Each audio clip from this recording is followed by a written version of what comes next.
What's up everybody, Maran here for another weekly update. So there's lots of news to go over here this week, and the first thing is McLaren has revealed a teaser for a new higher performing version of the 570S. So they just showed this one single image here, and what we can see is that it has a more aggressive rear diffuser, and there isn't the exhaust tips in the normal spot like you would expect them to be on a 570S. So they're either relocated up closer to the tail lamps in the middle there, or could be somewhere else, and but again, they just deliberately gave us just a little image there to give us a little teaser, and they say that more is coming soon, but we don't know when. So yeah, but cool to see that something is coming from McLaren relatively soon. For an actual full reveal, BMW this past week revealed the all-new 2019 BMW X5, and so it's very similar in size to the old X5. It's only 1.1 inches longer, but it's definitely changed as far as the appearance goes nicely. I mean, still up front, it's not a wild departure. It's a little meaner looking with a more vertical front end there, with larger grille and more aggressive like nostril look to it there. The headlights also do look really cool with some blue elements within them there, and the back end's where we see the biggest change though, really, with these taillights that are really different than any other BMW in the past, and that's a good thing. I'm glad they're kind of breaking from convention at least a little bit. I think these taillights look a little Jeep in their design, but I'm nitpicking here. I think it's actually a really nice, refreshing change for a BMW to have something a little different here, and I think they look pretty good. The interior is also very nicely improved. Again, very typical BMW in some ways, but very different in a lot of ways, and again, a pretty big departure. So first, we can see this is the first application of the all-new digital gauge cluster that they have there. We didn't get any close-up images of it really, but what we can see there, it looks very cool, and that'll be showing up in the new Z4. It's going to be showing up in the 8 series and a bunch of other stuff relatively soon as well. So that's really cool to see. There's also a frameless rearview mirror. There's a new steering wheel and seats, and those all look very nice in their designs. There's even heated and cooled cup holders, they're saying, and there's even a display key too, that's similar to what you see on some other BMWs, and this one can be wirelessly charged in the center console. There's obviously a wireless charger there. Some other nice things, they have actually updated the iDrive controller knob and the shifter, so they now have crystal elements within them, which is really cool. There's also ambient lighting and even what they're calling a Sky Lounge LED lighting situation, which I think might be something like the Starlight headliner you get in the Rolls Royces, but I'm not sure. They didn't really give any details or images on that, but that sounds promising. There's also a 12.3-inch touchscreen infotainment system now. Again, of course, you can still use the iDrive controller, but it is touchscreen as well. There's also voice commands and gesture controls are optional too. But that's cool, and it's also going to be running the new iDrive 7.0 software that can get over-the-air updates and, I guess improves the functionality of the iDrive system there. There's going to be several stereos you can get, including the top of the line was a Bowers & Wilkins 1800-watt 3D system. You're going to be able to get these in a 2- and a 3-row version, but since they didn't really make it any bigger than the old one, there is very little space there in that 3rd row still, so that's why they have the X7 coming, so that if you want a large 3-row SUV, you go for the X7. That's kind of the game plan from BMW there.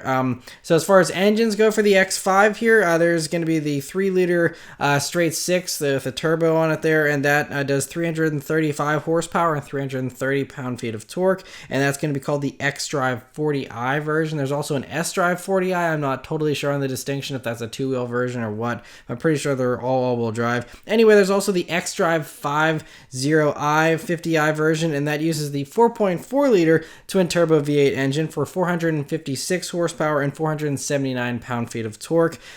So the 6-cylinder one will do 0 to 60 in 5.3 seconds, and for that V8 version, it's 4.6 seconds. So pretty quick, again, for SUVs, very respectable times. There's probably going to be diesels for Europe, but not for the US most likely, although nothing's been confirmed officially, but it sounds like we're not getting a diesel here in the States. There will be a plug-in hybrid version that's going to be coming after launch sometime, they said. And anyway, production of these begins in August, so cool to see that. Audi has also revealed the production version of the Q8 finally, yeah, the looks are polarizing. A lot of people really hate it. I'm personally not offended by the looks. I think it looks okay, but let me know your comments on it below. But yeah, so anyway, it's, you know, supposed to be, according to Audi, it has the elegance of a four-door luxury coupe with the practical versatility of a large SUV. So it's 1 inch wider than a Q7 roughly, it's 1.2 inches lower and 3.1 inches shorter, so a little stubbier than the Q7. And again, this is supposed to be like an SUV version of the A8, I guess, in a way, just a little sportier. It's based on the same platform here as the Lamborghini Urus, and there will be faster versions. We've already seen an S version and even an RS version spied running around, and those will be coming relatively soon, I guess. But anyway, so who knows how close it'll get to the Lamborghini's performance. You know, I'm sure there'll be some type of little margin or buffer for the Lamborghini to have the top dog spot there.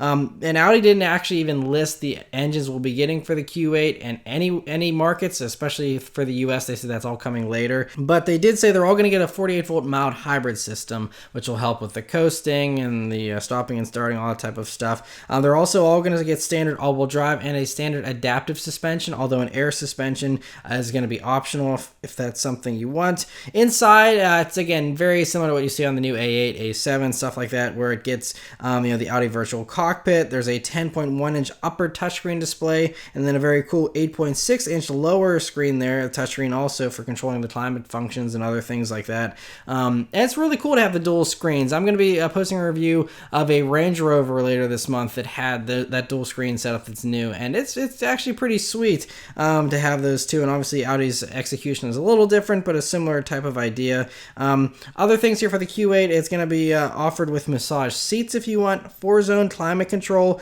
Bang & Olufsen surround sound system, and even something Audi's pretty proud of is the remote garage pilot that lets you drive the Q8 in and out of a parking spot with a smartphone app. So anyway, these are going to be available, I think, towards the end of this year for Europe, and they'll be coming to the US sometime next year. So anyway, cool to see that. Jeep also revealed just 2 pictures of the European version of the Jeep Renegade this past week, and that's it. So we have an image of the front and one of the back. The front, you can see the Wrangler-inspired headlights there with the little halo ring. They also reworked the grille to be a little slimmer and, you know, a little more aggressive, I guess. And there's also a lower bumper there that now has those fog lights lower in the bumper than they were on the previous version of the Renegade. The back end, really all we can see is there's some new darker tail lamps, and I think they said there's a new tailgate lever that you can pull up for the latch there, and that's basically it. And again, this is the European version, that's why there aren't orange side markers or anything like that. So we'll have to wait for details on the US version. I'm guessing that should be coming very soon. But anyway, interesting to see that. GMC also was very sparse with their imagery and revealed one single image of the new elevation trim of the 2019 GMC Sierra truck. So it's got this sportier look with the body colored bumpers and things like that. They're saying it's going to be available only in the double cab configuration, and it's going to be standard with the 2.7 liter 4-cylinder turbo that a lot of people are up in arms about. But you will be able to get the 5.3 liter V8 as an optional engine on that trim if you'd like. So you can still get a V8 if you want. They're going to be on sale this fall, and early next year they're also saying it's going to be offered with 3 liter turbo diesel as well, which will be another cool option. But anyway, interesting to see that, and I think it looks pretty good.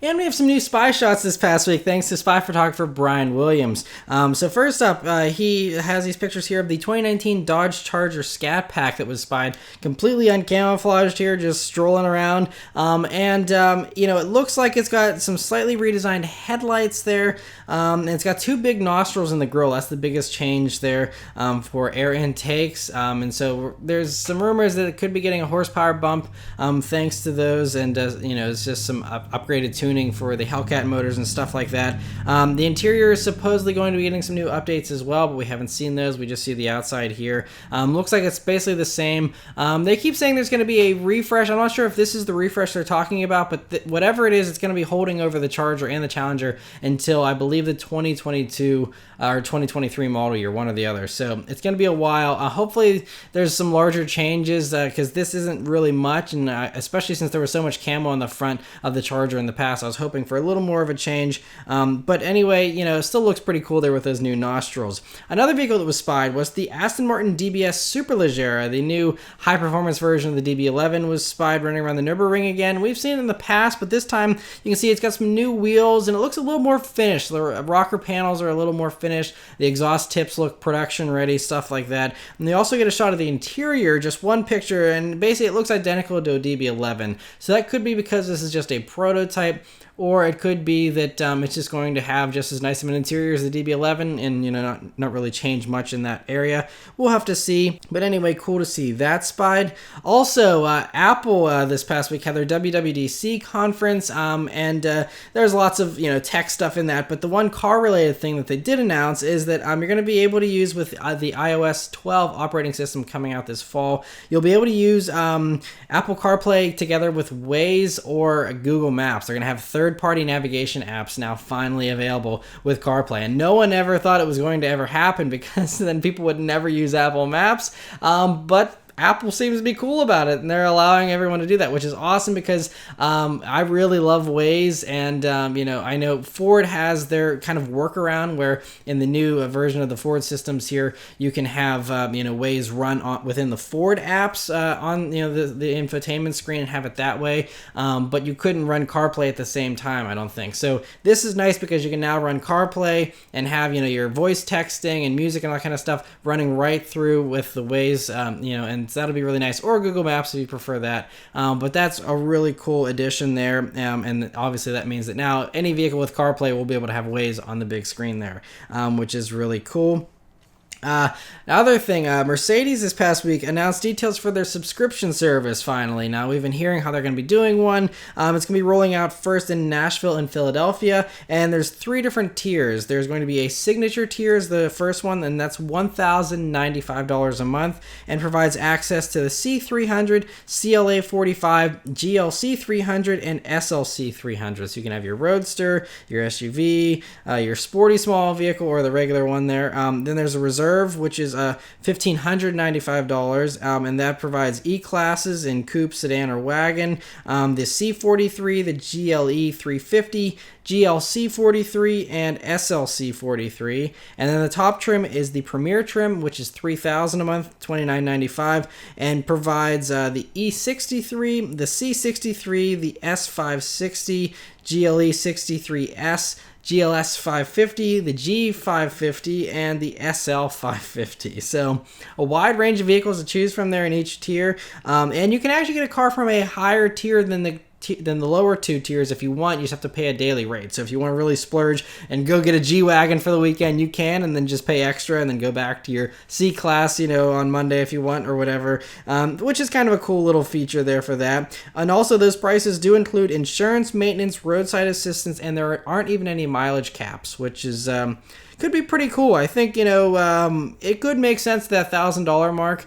Especially, and I think honestly it's priced fairly reasonably, you know, knowing what, you know, leases go for Mercedes and whatnot, and then you factor in insurance and stuff. Not a bad deal.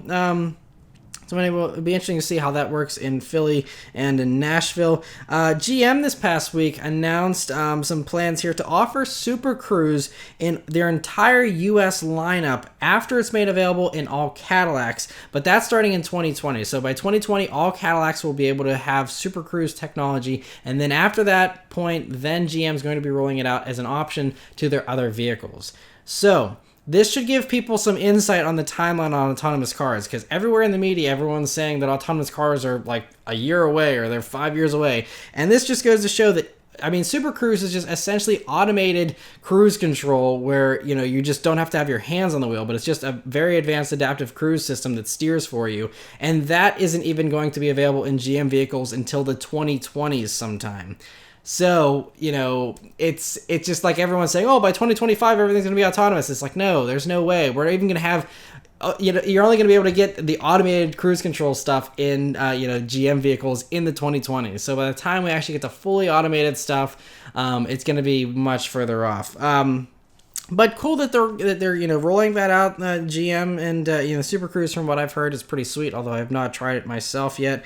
But going right along with that, Volvo this past week announced goals, and these are just goals. They didn't give any kind of specifics or any kind of hard and fast rule for what their plans are. But they say that they want to have 1/3 of their cars be driverless by 2025, and this is where I go back to the Super Cruise comment.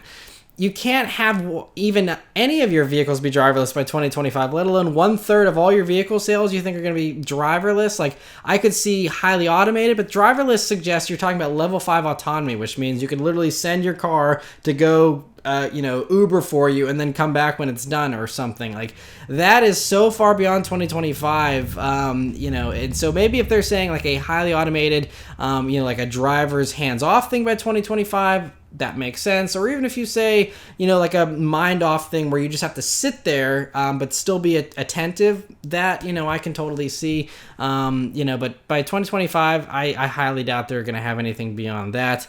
I could be wrong, but anyway, these are just Volvo's goals. They're also aiming to have half of their vehicle sales by 2025 be EVs.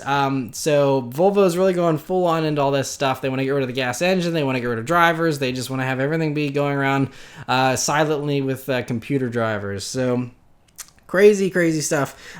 Speaking of EVs, though, GM and Honda announced a partnership this past week to co-develop batteries for electric vehicles.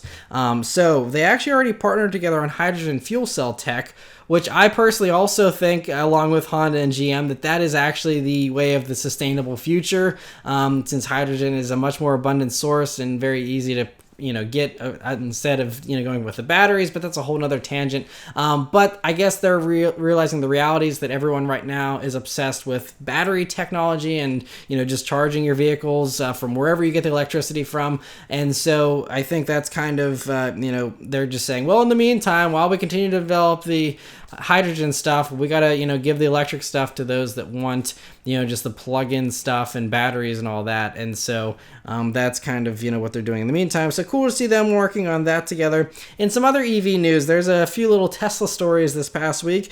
First is they've announced a release date for the Model Y crossover that's going to be based on the Model 3, and they also showed a teaser image of it here, and again, very shadowy, you can't really make out much, but anyway, they said the release date for the Model Y is going to be March 15th of 2019.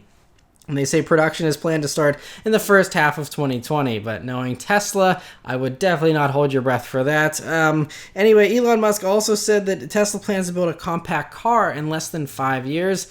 Again, 5 years is probably doable if they just use the Model 3 underpinnings and kind of shorten it, but still seems a little optimistic, but we'll have to see. And he also said that the Roadster, this is something that didn't need to be worked on, but he said the new Roadster that does 0 to 60 in 1.9 seconds already, he said there's going to be a performance version of that that'll be faster.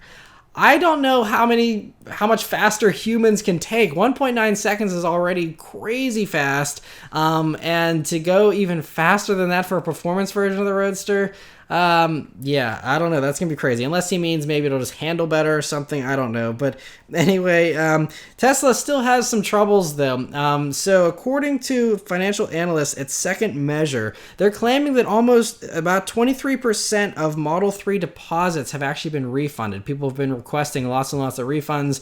I'm guessing because they're getting tired of waiting for their vehicles to be delivered. Tesla keeps saying, oh, the $35,000 one's coming, and then it's like, next year it's coming. And they keep pushing all these cheaper ones off and saying, in the meantime, we'll love to sell you a $60,000 version, and now they're going to have the all-wheel drive one, which would be even more expensive, but the cheaper ones still aren't coming, and I think that's what everyone wanted. Everyone wanted the $35,000 car, not a $60,000 car, and so I think that's kind of the issue. If they want to spend $60,000, you can spend $70,000 for a Model S at that point. It's not that much more of a leap, so I think everyone's discouraged by the $35,000 one not being what they were hoping it would be, or not coming in time, and so they're going and buying other vehicles. So that's kind of crazy, and hopefully it doesn't hurt Tesla too much, because I never like to see companies do poorly, but Tesla is certainly still struggling, I think. Lamborghini, though, isn't sold on EVs yet. While everyone else is jumping into that ship, Automotive News Europe is reporting that Lamborghini's chief technical officer said that there currently isn't a battery in existence that could do what they're expecting it to do, saying the actual quote here is, "Our target is to deliver a super sports car, and these specifications don't exist with a battery in terms of energy and power." So it's also sounding like they said the lack of sound with EVs is also a hurdle, because they say that's an integral part of Lamborghinis, and not having any kind of sound is something they don't think their customers would go for, and I think they're right in assuming that. In the meantime, though, it's rumored there's going to be a plug-in version of the Urus coming at some point this year, and so that is something that will help, with getting them, in the electric field, I guess. That's going to mostly use the same technology, most likely, as the Porsche Cayenne Turbo S hybrid. Anyway, they did, there are rumors saying that there's going to be hybrid versions of the next gen Huracan and Aventador, whatever those end up being called, that those will get some type of either hybrid or plug-in hybrid type of system to help, with the emissions and whatnot, to continue to get stricter and stricter. But anyway, cool to hear all that. And last week, you remember that I talked about Subaru's new Series.Gray for the WRX and WRX STI for 2019.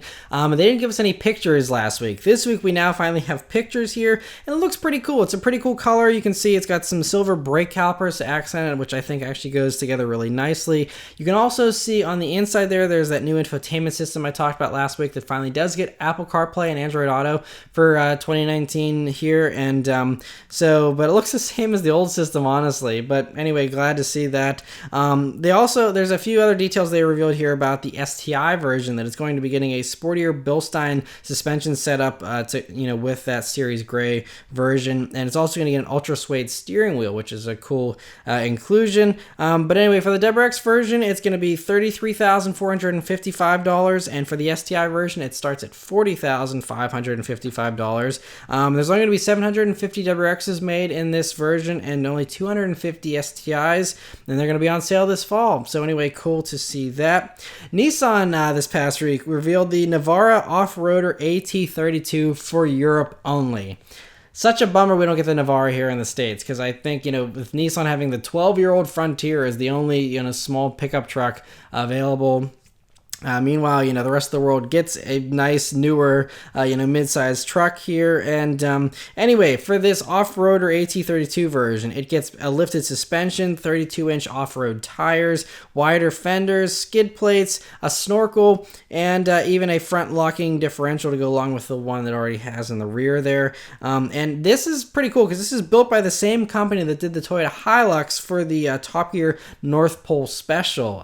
That's one of my favorite episodes of Top Gear. If you haven't seen that one, that was from, 2011 or so, maybe 2010, 2012, something around there. Anyway, it's a great film that they did. And but that's a cool thing, for those of you in Europe that, want another off-road truck option. Us here in the States, we still have plenty of options. The Colorado ZR2, the Ranger Raptor is coming, and there's a few others as well out there. But anyway, cool to see that.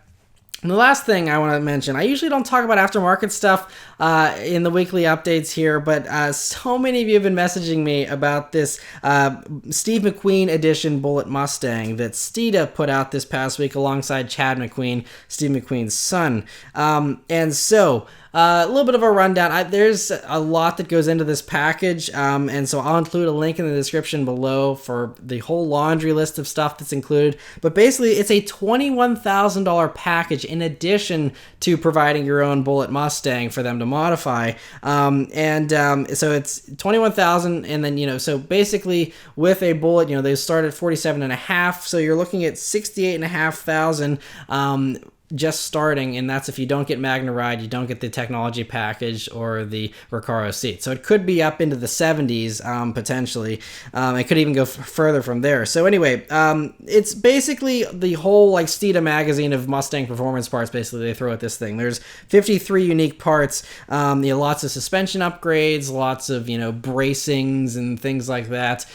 Should definitely make it much stouter. And it also has some other cool things here. You get some unique HRE 20-inch wheels. There's quarter window louvers, a unique deck lid, and you do get some drivetrain improvements. There's a short throw shifter. Engine-wise, you get an extra 20 horsepower thanks to a McQueen Racing cold air intake and tune. And you can even, they're offering a McQueen racing version of a Whipple supercharger that does 800 horsepower with that added on there.